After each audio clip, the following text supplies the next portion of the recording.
제가 읽겠습니다. 사랑에는 거짓이 없나니 악을 미워하고 선에 속하라.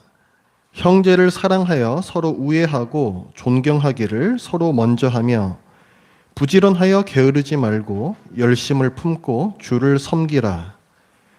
소망 중에 즐거워하며 환난 중에 참으며 기도에 항상 힘쓰며 성도들의 쓸 것을 공급하며 손 대접하기를 힘쓰라.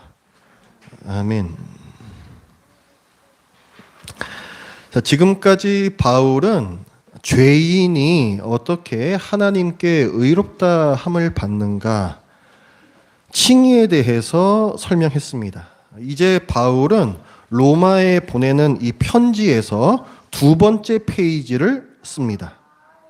이 두 번째 페이지의 주제는 So what? 그래서 어쩌라는 거냐? So what에 대한 내용이에요. 의롭다 함을 얻고 구원받은 우리가 이 세상을 어떻게 살아야 하는가? 예수 그리스도의 대속은 단지 칭의, 의롭다 함을 받음, 천국행, 보증보험, 가입 요것만을 의미하는 거냐? 그게 구원이라는 거냐? 하는 거예요. 그렇다면 우리가 이 세상에서 살아야 할 이유가 무엇이겠습니까? 이 어렵고 힘들고 고통스러운 세상 빨리 떠나서 주님께로 가는 게 맞는 거죠. 근데 하나님께서 왜 우리를 그냥 두시겠습니까? 칭의만으로 모든 게 끝난 게 아니라는 걸 우리한테 알려주시는 거예요. 우리 신자들은 구원받은 이후에 어떻게 살아야 하는가?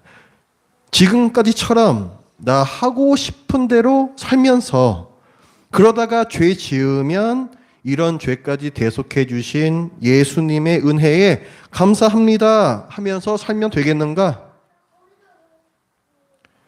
바울의 대답은 그럴 수 없느니라입니다. 너희 지체를 죄 짓는 도구로 쓰지 말고 하나님께서 의를 행하시는 무기로 사용하라. 이것이 바울의 가르침이에요. 구원이라는 것은 죄로부터 돌아서는 회개를 포함하고 있습니다. 그렇기 때문에 내 삶이 바뀌도록 노력해야 돼요. 내 삶이 이미 바뀌어서 구원 얻은 게 아니라 구원 얻은 자이기 때문에 구원 얻은 자답게 내 삶을 바꾸어야 한다는 것입니다. 이것을 제자도라고도 얘기합니다. 그리스도의 뒤를 따라가는 그리스도인의 삶, 그것이 제자도죠. 구원받은 그리스도인은 성경 말씀을 기준으로 성경 말씀에 순종하며 살아야 합니다. 의롭게 된 그리스도인은 지금까지는 자율, 내가 스스로 법이 되어서 좋고 나쁜 것을 가려서 선택해 왔다면 이제는 성경 말씀을 법으로 삼아서 자율적인 방종을 포기하고 신율적 하나님께서 정하신 그 법에 따르는 자유를 선택합니다. 이것을 율법의 제3용도라고 설명드렸습니다. 때때로 성경 말씀이 참 쓸데없고 시대에 뒤떨어져 보일 때가 있습니다. 우리가 이 세상의 가치관에 젖어서 그렇습니다. 일주일에 2-3시간 교회에 나와서 예배를 드리고 성도들과 교제를 나눕니다. 하지만 나머지 대부분의 시간은 교회 바깥 세상에서 우리는 살지요. 대부분의 시간을 직장 동료들과 또 학교 친구들과 그리고 TV나 유튜브와 함께 보냅니다. 당연히 그 영향을 받습니다. 매스컴이나 유튜브에서 우리가 흔히 접하는 내용은 무엇입니까? 돈, 명예, 권력, 외모, 노년의 안락함. 이것을 좇는 세상의 가치관. 자, 우리는 이런 부분들에 계속적으로 지속적으로 많은 시간을 접촉하면서 물들어갑니다. 성경은 이렇게 시대에 젖어드는 것에 저항하라라고 명령합니다. 12장 2절 말씀 함께 같이 읽습니다. 시작. 너희는 이 세대를 본받지 말고 오직 마음을 새롭게 함으로 변화를 받아 하나님의 선하시고 기뻐하시고 온전하신 뜻이 무엇인지 분별하도록 하라. 아멘. 분별하라는 거예요. 분별은 선과 악을 분별하는 것입니다. 그럼 기준이 있어야 되는데 그것이 무엇인가? 하나님의 뜻이라는 거예요. 하나님의 말씀이라는 거예요. 2절에 어떻게 시작합니까? 너희는 이 세대를 본받지 말고 젖어들지 말라는 거죠. 저항하라. 지금까지와는 다르게 살라는 거예요. 지금까지는 이 세상의 이 가치관에 젖어서 그 가치를 좇으며 살았습니다. 돈, 권력, 명예, 외모, 노년의 안락함. 그러나 이 세대를 본받지 말라고 말씀하고 있어요. 하나님의 선하시고 기뻐하시고 온전하신 뜻을 분별하라 말씀합니다. 자, 이 기준이 하나님의 말씀이기 때문에 우리 구원받은 그리스도인들은 하나님의 말씀 이 테두리에 밖으로 나가면 안 됩니다. 이 테두리 밖으로 나가겠다라는 것이 바로 자율이에요. 내가 스스로 테두리가 되고 내가 스스로 법이 되겠다라는 것이죠. 자, 하나님의 말씀 수많은 율법들이 있습니다. 이 율법들의 골자는 무엇인가? 예수님께서는 가장 큰 계명을 아주 간단하게 정해 주셨습니다. 하나님을 사랑하고 내 이웃을 사랑하라. 우리가 10계명에 대해서 알고 있습니다. 10계명은 10가지의 계명인데 첫 번째부터 네 번째까지의 계명은 하나님을 사랑하라 라는 말씀이고 다섯 번째부터 마지막 10번째까지는 내 이웃을 사랑하라에 대한 말씀입니다. 그래서 하나님을 사랑하고 이웃을 사랑하는 것이 뿌리고 거기서 나온 것이 10계명이고 이 10계명에 각 시대의 각 문화에 적용되는 것이 수많은 율법들입니다. 그래서 구약 성경에 나오는 많은 율법들은 그 10계명이 그 시대의 문화에 맞게 싹 틔운 그런 것들이에요. 그래서 이런 것들 중에는 이 시대에 우리에게 적용할 수 있는 것도 있고 없는 것도 있는 것입니다. 모든 율법의 목적은 사랑이며 따라서 사랑은 율법을 완성시킵니다. 따라서 구원받은 신자가 율법을 기준으로 산다는 것은 사랑하며 사는 것을 뜻합니다. 13장 8절 말씀 뒷부분을 보면 남을 사랑하는 자는 율법을 다 이루었느니라. 또 10절에도 뒷부분에 보면 그러므로 사랑은 율법의 완성이니라. 율법을 지키지 말아야 된다는 게 아니에요. 율법을 지킨다는 것은 곧 사랑을 이루는 것이다를 말씀하고 있는 것입니다. 그래서 바울이 12장부터 그 편지의 두 번째 페이지를 쓰는데 그리스도인이 어떻게 살아야 하는가를 말하는 데 있어서도 당연히 사랑에 대해서 말할 수밖에 없습니다. 그래서 9절부터의 말씀을 보면은 사랑에는 하면서 시작을 해요. 사랑에는 거짓이 없나니 악을 미워하고 선에 속하라. 자, 이 사랑은 특히 이 문맥에서 보면 교회 공동체 안에서의 사랑을 말합니다. 바울은 먼저 교회 공동체 안에서 신자가 어떻게 살아야 하느냐를 말하고 이것을 더 확장해서 사회 공동체에서는 어떻게 사랑을 실천하면서 살아야 하는가 이거에 대해서 논합니다. 그래서 12장의 그 3절부터 8절까지의 말씀을 보면 우리는 교회 한 몸의 지체다를 얘기하고 우리에게 주신 그 은사대로 섬겨라 이걸 얘기를 해요. 그러면서 오늘 본문이 이어지는 겁니다. 그래서 교회 공동체 안에서의 사랑에 대해서 먼저 얘기를 하는 부분인 거예요. 9절 말씀에 사랑은 거짓이 없다라고 했습니다. 이 거짓이 없다라는 이 말은 원어로 보면 배우가 아니다라는 뜻입니다. 배우가 아니다. 무슨 말이냐면은 가면 쓰는 게 아니라는 거예요. 사랑은 가면 쓴 위선이 아니라는 의미입니다. 교회가 연극 무대로 변질되어서는 안 된다는 뜻입니다.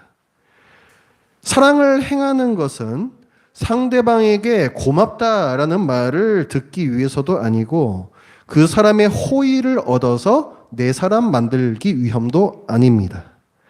사랑은 어떤 방식으로든 내 이익을 구하지 않고 오직 상대방이 잘 되는 것, 상대방의 선을 목적으로 하는 순수한 사랑이어야 합니다. 바울은 이것을 오늘 말씀에서 악을 미워하고 선에 속하라 라고 얘기를 해요. 악을 미워하고 선에 속한다. 악을 미워한다. 악을 혐오한다는 것입니다. 혐오란 무엇인가? 내가 보기도 싫고 만지기도 싫은 것입니다. 사랑할 때에 나의 어떤 이익을 구하려는 마음이 정말 이 손끝만큼이라도 생기지 않도록, 그 마음의 한 구석이라도 그런 마음이 끼어들지 않도록 혐오하라는 거예요. 그리고 선에 속하라 했습니다. 속한다라는 이 단어는 본래 원어의 뜻은 종이 두 장이 있습니다. 이것을 접착제로, 강력 접착제로 완전히 붙여버리는 것을 뜻해요. 떨어뜨릴 수가 없고 그 틈을 파고들 수도 없는 것입니다. 선에 속하라. 교회의 다른 지체를 사랑할 때에 내가 어떤 무엇으로든 내 이익을 얻을 거야 하는 마음이 있어서는 안 된다라는 말씀을 하고 있습니다. 자, 그리고 10절에는 형제를 사랑하여 라고 했습니다.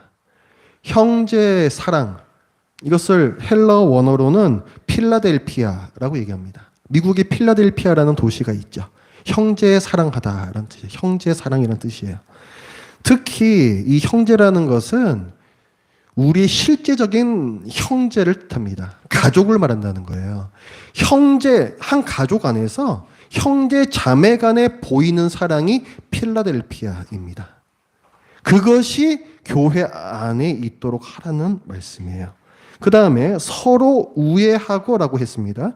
이 우애라는 이 말의 원어 역시 가족 안에서의 사랑을 뜻해요. 특히 부모의 자식 사랑을 뜻하는 단어입니다.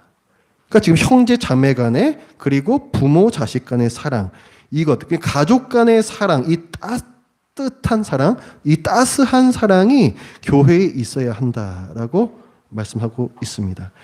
교회 지체들 간에 이런 따스한 사랑이 나타나려면 우리가 노력을 해야 돼요. 날 오픈하여 내 얘기를 할 수 있어야 됩니다. 그리고 상대방의, 이 듣는 사람의 입장에서는 상대방의 상황에 신중하면서도 민감한 반응을 해야 됩니다.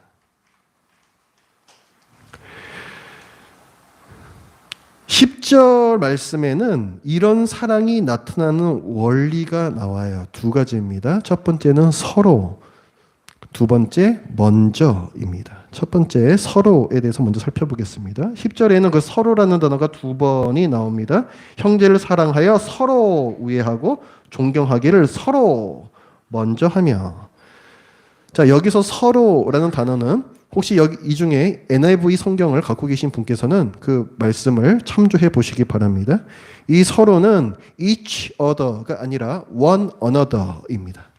우리가 그 영어 시간, 문법 시간에 많이들 배우셨을 거예요. each other의 서로는 두 사람 간의 서로이고 one another의 서로는 세 사람 이상에서의 서로입니다. 여기에서는 one another, 그 서로예요. 원어의 뜻이 그렇습니다. 그러니까 서로 사랑하라는 것은 나한테 준 사람에게 보답하는 사랑이 아닙니다.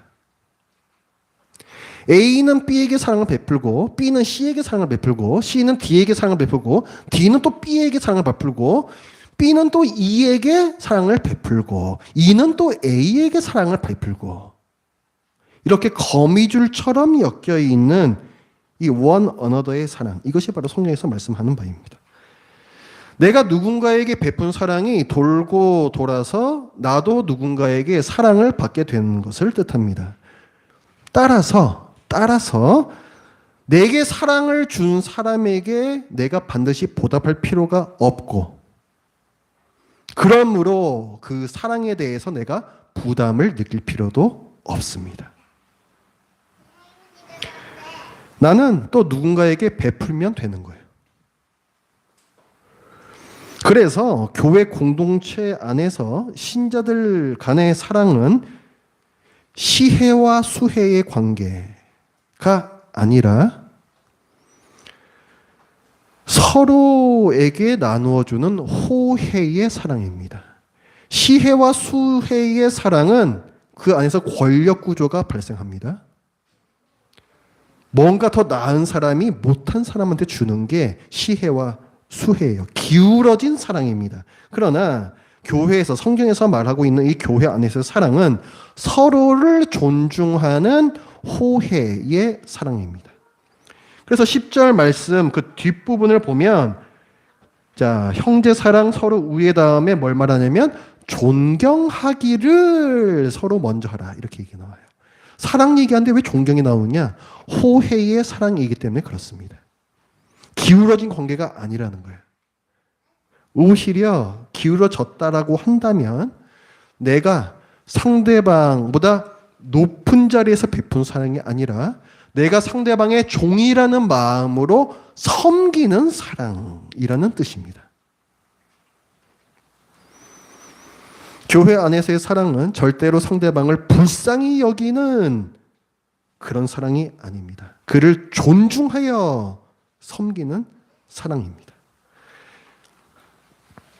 자, 사랑의 두 번째 원리는 먼저라고 했습니다. 자, 먼저. 필라델피아 형제 사랑은 먼저 시작하는 것입니다. 10절의 뒷부분에 보면 서로 먼저 하며 서로 먼저 하겠다라고 지금 난리인 이런 상황을 갖다 우리가 떠올려 보면 됩니다. 다른 사람을 먼저 사랑하겠다고 내가 먼저 사랑하겠다라고 막 아우성치는 그런 모습인 거죠. 만약에 교회에 사랑이 없다는 마음이 든다면 여러분이 이 연쇄 반응의 방아쇠, 트리거가 되시기 바랍니다. 사랑을 행하려 할 때 우리 안에서 뭔가가 그걸 가로막아요.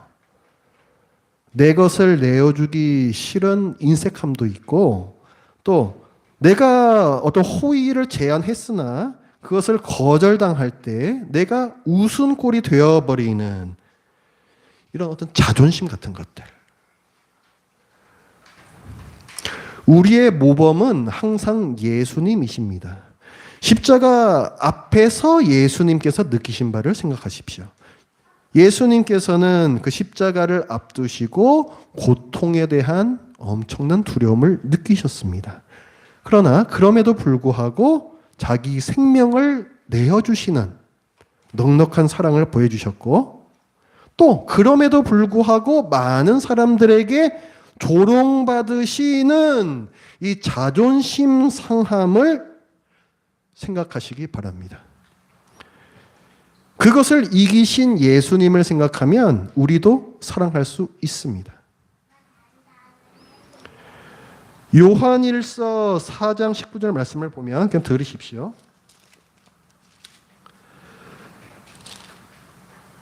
우리가 사랑함은 그가 먼저 우리를 사랑하셨습니다. 예수님께서 이미 이 사랑의 연쇄 사슬에서의 방아쇠를 당기셨다는 거예요. 나는 그 사랑의 빚진 자입니다. 그러면 그 사랑을 누구에게 갚아야 하는가? 예수님께 갚아야 하는가? 아닙니다. 예수님께서는 말씀하시기를 작은 자 하나에게 한 것이 곧 내게 한 것이니라 라고 말씀하셨습니다. 내게 받은 사랑, 예수님께 받은 사랑은 다른 지체에게 갚는 것입니다. 그래서 아까 읽었던 요한일서 4장 21절 말씀을 보면 우리가 이 계명을 주께 받았나니 하나님을 사랑하는 자는 또한 그 형제를 사랑할지니라. 그 사랑과 그 은혜는 누구에게 보답하는가? 형제에게 보답하는 것입니다. 이게 세상에서는 참 낯선 모습이죠. 세상은 받을 만한 사람에게 뭔가를 주고 또 달라고 얘기하는 사람에게 무엇을 줍니다. 내가 받았으면 또 상대방에게 내가 뭔가 비슷한 걸로 줘야만 동등해지는 each other의 주고받음이 우리에게는 익숙합니다. 그게 더 세련된 것 같고, 그게 더 상대방을 배려하는 것 같고, 그게 더 똑똑한 것 같고, 그게 잘하는 일이라고 생각합니다. 빚지고는 못 사는 게 우리잖아요. 그렇죠? 그러나 이것은 매우 계산적인 사랑입니다. 사실은 이건 사랑이 아니라 거래죠, 거래. 예수님께서는 우리와 거래하지 않으셨습니다. 그러므로 우리는 이 세대를 본받지 말아야 합니다. 하나님의 선하시고 기쁘신 뜻이 무엇인지 분별해야 됩니다. 생각하라는 거예요. 분별하라는 건 생각하라는 거예요. 정말 이 세상에서 이렇게 하는 것이 맞는 거냐? 비판적 사고를 하라는 거예요. 하나님의 선하시고 기쁘신 뜻은 one another, 서로 그리고 먼저 주고받는 동등한 사랑입니다. 먼저 주는 것을 연습하십시오.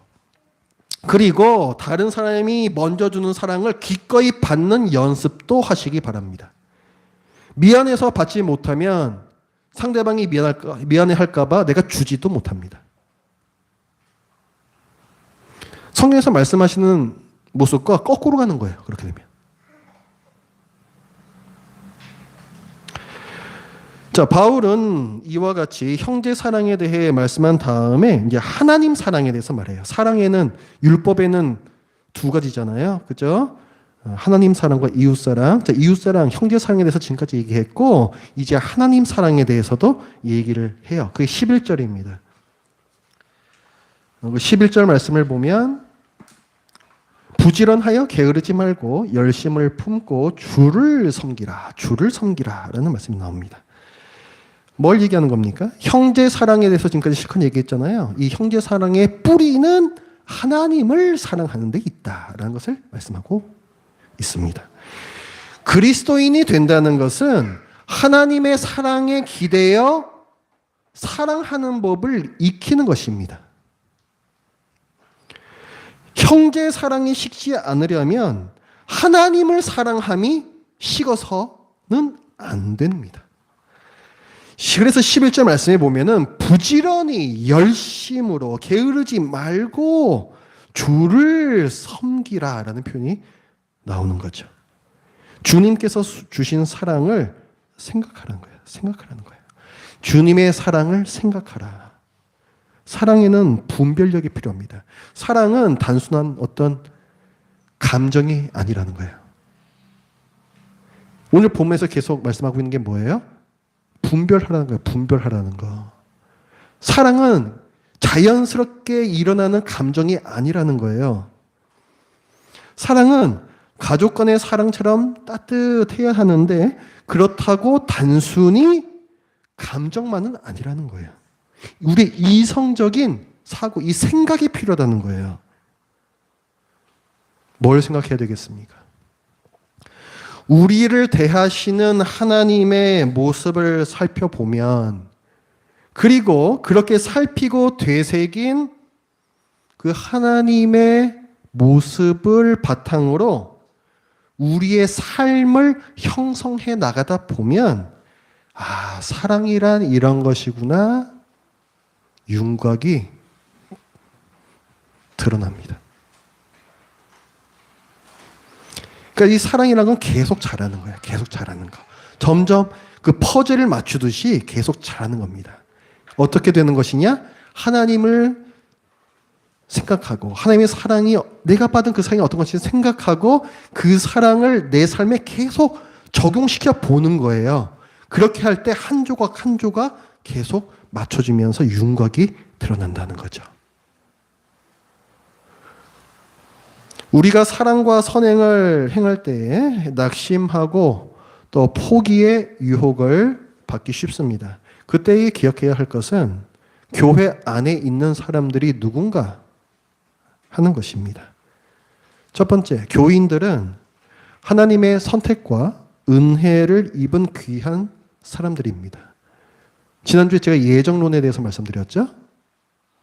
하나님께서 태초부터 구원하시기로 정하신 자들. 왜? 하나님께서 그분들을 사랑하셨기 때문에. 더없이 귀하고 중한, 정말 귀중한 분들입니다. 그래서 아까 봤던 그 존경하기를 서로 먼저 하라. 이 말씀은 그 맥락에서도 볼 수가 있습니다. 그리고 두 번째, 우리 주위에 있는 이 교회에 모인 사람들은 누군가? 하나님께서 구원하신 그들은 썩어 빠진 사람들이었고 지금도 여전히 썩어 빠진 사람들이라는 사실입니다. 이 사실도 우리는 잊지 말아야 돼요. 이기적이고 사랑할 줄 모르는 사람들입니다.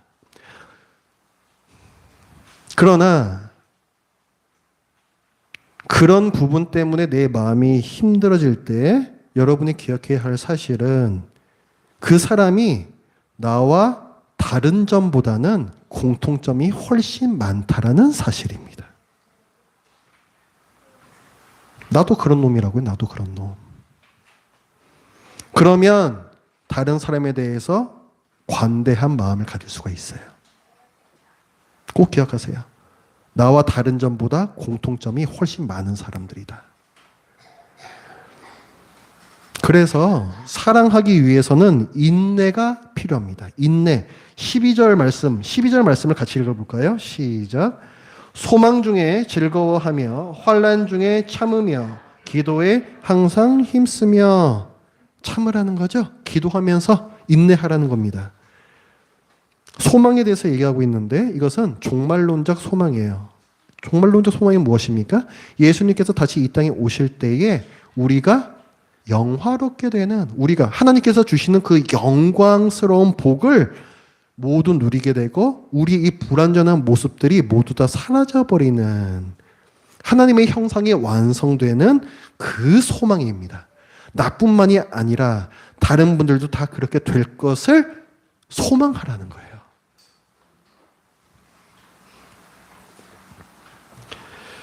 참고 인내함이 필요하다. 이 인내를 위해서는 겸손도 필요합니다. 겸손이란 사랑할 수 있는 마음의 상태이자 태도예요.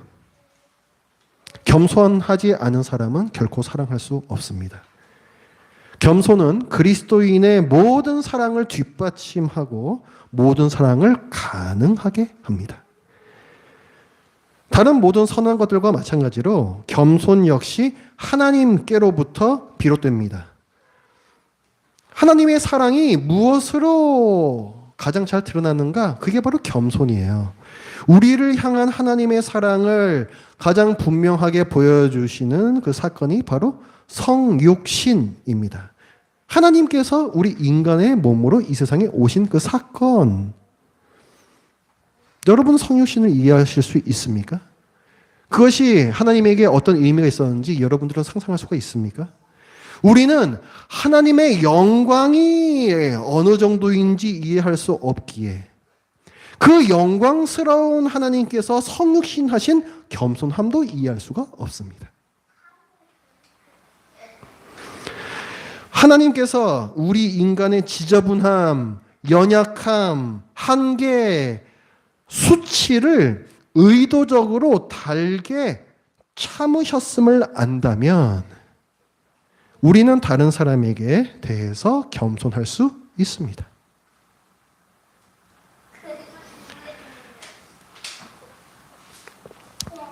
성도 간의 사랑은 구체적으로 어떤 행위로 나타나는가? 13절 말씀에 성도들의 쓸 것을 공급하며 라고 했습니다. 그 사람이 필요한 것, 실제적이고 현실적이고 구체적인 무언가를 공급해야 합니다. 기도할게요. 이거 말고. 기도는 당연히 하는 거고 실제적이고 구체적이고 현실적인 무언가를 공급해야 된다고요. 그 사람이 필요로 하는 것을 우리 여기 책갈피해 두시고 요한일서 3장으로 가보겠습니다. 자, 구체적이고 현실적인 것을 뭔가 나눠야 된다. 요한일서 3장 16절.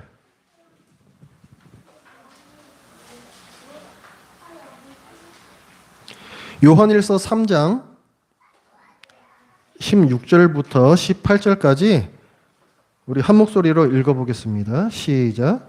그가 우리를 위하여 목숨을 버리셨으니 우리가 이로써 사랑을 알고 우리도 형제들을 위하여 목숨을 버리는 것이 마땅하니라. 누가 이 세상의 재물을 가지고 형제의 궁핍함을 보고도 도와줄 마음을 닫으면 하나님의 사랑이 어찌 그 속에 거하겠느냐. 자녀들아, 우리가 말과 혀로만 사랑하지 말고 행함과 진실함으로 하자. 아멘. 말과 혀로만 사랑하지 말자. 여기 16절 말씀에 보면은, 자, 처음에 어떻게 시작해요? 그가 예수님께서 우리를 위하여 목숨을 버리셨으니 우리가 이로써 사랑을 알고, 계속 분별력에 대해서 제가 말씀드리고 있죠? 이 사랑 먼저 알아야 돼요. 이 사랑을 알지 못하면 사랑할 수 없습니다. 먼저 알아야 돼. 이 사랑이 내게 정말 어떤 사랑인지를. 그 다음에 뭘 말하냐면, 우리도 형제들을 위하여 목숨을 버리는 것이 마땅하니라. 굉장히 부담스럽습니다. 목숨을 버리라고? 저는 솔직히 자신 없어요. 여러분을 위해서 목숨 버릴 자신 없습니다. 선한 목자는 자기 양을 위하여 자기 목숨을 버리느니라. 근데 저는 양치기 개에 불과하기 때문에 목숨까지는 제가 버릴 자신이, 그때 가봐야 알겠습니다. 그래서, 그리고 뭐 선한 목자라도 마찬가지예요. 무슨 지금 이 시대에 무슨 목숨을 버릴 일이 있습니까? 그래서 이걸 우리 현대는 이제 어떻게 이걸 적용을 하면 좋냐면, 목숨이란 거, 생명이란 게 뭐예요? 우리의 시간 1초 1초들이 다 모인 게 우리의 목숨인 거죠? 그래서 여러분의 시간을 내어줘라 라는 말씀으로 그렇게 해석하셔도 좋습니다. 그 다음에 17절에는 누가 이 세상의 재물을 가지고, 자, 돈. 형제의 궁핍함을 보고 어려울 때에 돈으로 도와주라는 거예요, 돈으로. 시간과 돈입니다. 그러니까 사랑이라는 것은 여러분이 갖고 있는 시간과 돈을 내어주는 거예요. 이게 없으면 사랑이 아닙니다.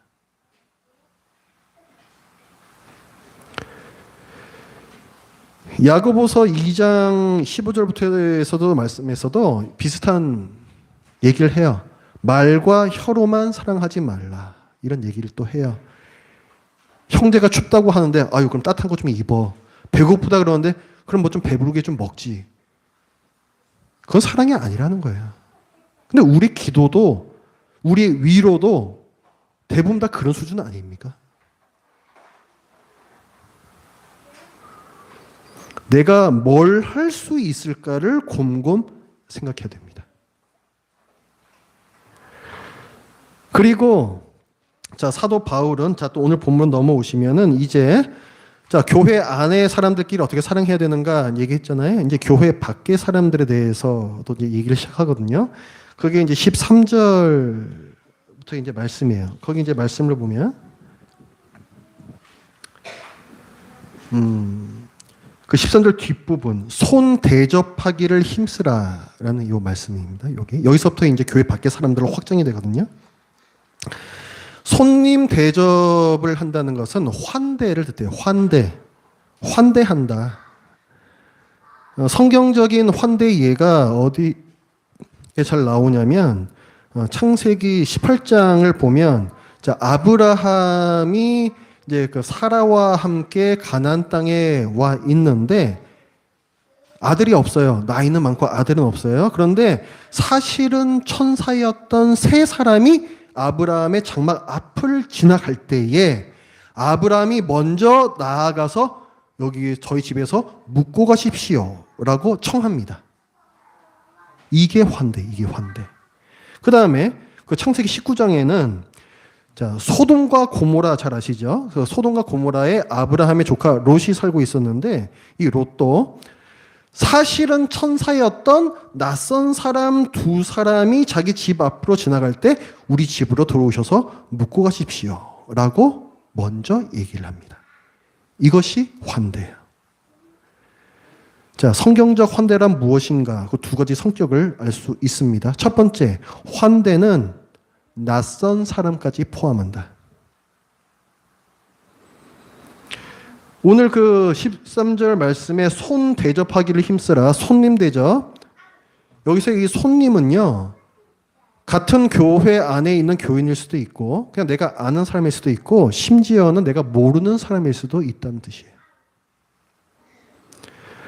낯선 사람, 안전한지 위험한지조차 알 수 없는 사람일 수도 있다는 뜻입니다. 그리고 아까 그 아브라함과 롯에 의해서도 뭘 할 수 있어요? 환대란 상대방의 필요를 민감하게 알아채고 먼저 초청하는 것입니다. 오늘 먼저라는 단어가 많이 나오죠.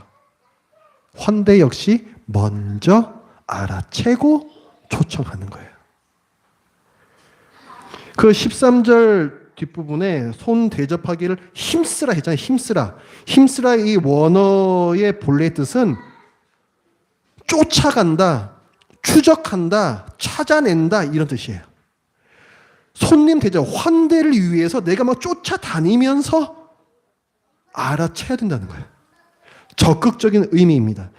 그러니까 환대란 어떤 사람이 부탁이 들어왔을 때 수락하는 것을 허락하는 수동적인 행동을 당연히 포함하고 거기에서 더 나아가 부탁이 들어오기도 전에 내가 먼저 상대방의 필요를 알아채고 초청하는 적극적인 행동을 뜻합니다. 이게 환대, 이게 환대.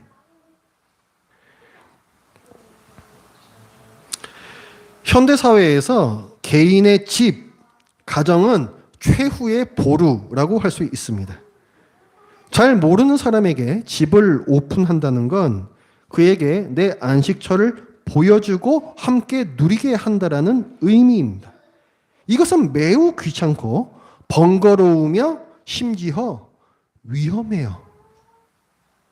요즘같이 험한 세상에 정말 너무 위험하지 않겠습니까? 아닙니다. 아브라함과 롯의 시대가 더 위험했어요. 그들이 살고 있던 시대와 지역은 어제도 제가 저녁에 보니까 경찰차가 이렇게 순찰 다니던데 그때는 그런 시대가 아니었어요. 지금처럼 경찰이 치안을 유지하는 사회가 아니었습니다. 롯이 살던 소돔, 고모라 이게 도대체 어떤 곳이었습니까? 성적인 쾌락을 위해서 사람들이 때로 몰려와서 남의 집 문을 막 소란스럽게 두들겨대는 그런 사회였습니다. 오늘날보다 안전한 사회인가요? 아브라함이 살던 마므레 땅은 어땠습니까? 그 땅은 주위에 다른 집이 없는 황량한 땅이었습니다. 거기에 세 사람이 지나가요. 세 사람이 진짜 이거 조직 폭력배인지 어떻게 알겠습니까? 들어와가지고 아브람 찌르고 사라 찌르고 도망가도 아무도 몰라요. 잡을 수가 없어요. 그런 사회였다고. 그런 사회. 환대는 영어로 hospitality라고 해요. hospitality. 여러분 호스피털 아시죠? 호스피털. 뭐예요? 병원이죠. 아픈 사람은 누구나 올 수 있는 곳이 병원이어야 합니다. 근데 오늘날 병원은 어때요? 요즘도 뉴스에 종종 나오던데 응급실 뺑뺑이 돌린다고. 사람이 죽어가고 있는데 저 병원 가보세요, 저 병원 가보세요 하고 뺑뺑이 돌려요 지금. 그리고 지금 통계를 보면은 소득 차이에 따라서 사망률, 그 평균 연령이 달라요. 빈곤층의 평균 수명이 부유층보다 짧습니다. 왜 그렇겠어요? 치료비, 입원비가 없거든요. 치료를 못 받는 거예요. 그래서 빨리 죽는 겁니다. 병원들이 돈 하면서 시장에서 무한 경쟁하니까 사람들을 가려서 받아요. 호스피텔러티가 무너진 호스피털. 굉장히 역설적이죠. 우리는 이 세대를 본받지 말아야 됩니다. 성경에서 말하는 바는 무엇인가? 하나님께서 규정하신 호스피탈리티, 환대란 내 집에 들어올 사람을 내가 가리고 택할 권리가 내게 있는 환대가 아닙니다. 도움이 필요한 사람은 누구라도 남의 집에 방문할 권리가 있는 환대예요. 그것이 성경에서 말씀하는 환대예요. 이게 우리 신자들에게 있어야 한다라고 말씀하고 있습니다. 너무 이상적으로 들리죠? 또 실제로 그런 부분이 있습니다. 그러나 그렇다고 해서 이 말씀을 성경에서 오려내서 버리시면 안 돼요.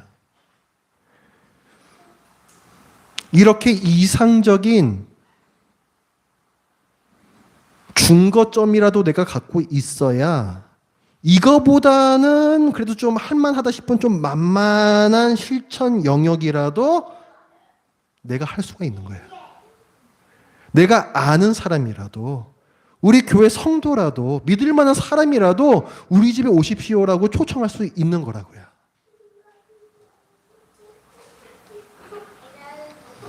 서로 먼저 사랑하고 환대하는 이 아름다운 모습을 오늘날에는 오지랖이라고 부릅니다. 오지랖이죠. 오지랖. 누가 물어봐 달라 그랬어? 누가 물어봄? 이런 거잖아요. 오지랖이잖아요. 이거 완전히. 좋은 의미에서의 오지랖이 넓어져야 합니다. 제3자의 문제, 내가 누가 얘기하고 있어요. 그런데 제3자의 문제를 이 둘이서 가십거리 삼아서 서로 이야기하는 나쁜 의미에서의 오지랖을 피하시고 내 앞에 있는 그 사람, 바로 그 사람의 문제를 잘 듣고 민감하게 반응하는 좋은 의미에서의 오지랖을 넓혀 나가야 됩니다. 왜? 성도는 그렇게 해야 된다라고 말씀하고 있으니까요. 하나님의 명령이라고요.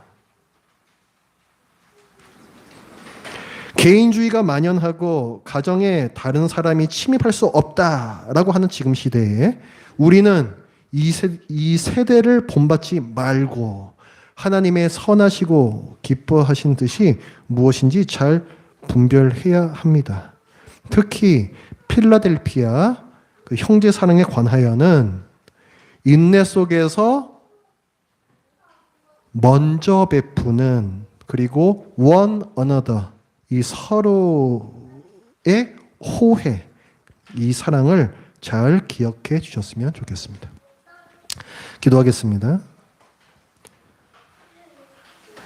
하나님 아버지, 저희들 구원받은 신자가 어떻게 살아야 하는가, 특히 저희들에게 지금까지와는 다른 모습이 필요함을 알려주시니 감사합니다. 세상이 어떻게 하든지 저희는 그에 저항할 수도 있는 것이고 또 하나님의 법을 최고의 기준으로 삼아 주님께서 명하신 그 형제사랑, 서로 먼저 하는 그 형제사랑, 그것을 저희들이 오늘 배웠습니다. 지금까지 저희들이 그렇게 살아오지 않았기 때문에 이것이 저희에게는 맞지 않는 옷처럼 느껴지지만 그러나 또 저희들이 이것을 연습하고 연습할 때에 또한 예수님께서 저희에게 베풀어 주신 그 사랑을 저희들이 제대로 깨달을 때에 또 이 사랑이 저희 안에서도 가능할 것을 믿습니다. 하나님 아버지, 지금까지 저희들이 성경의 말씀이 아닌 세상의 이 가치관에 따라서 살아왔음을 회개합니다. 저희들이 잘못했습니다. 용서하여 주시옵소서. 앞으로 저희들의 마음을 좀 더 넓혀서 하나님께서 원하시는 그 사랑으로 저희들이 나아갈 때에 주님께서 저희에게 분별력을 주시고 또 인내함을 주시고 또한 겸손함을 허락하여 주시옵소서. 예수님의 이름으로 기도드립니다. 아멘. 자, 찬송가 208장 찬송하시면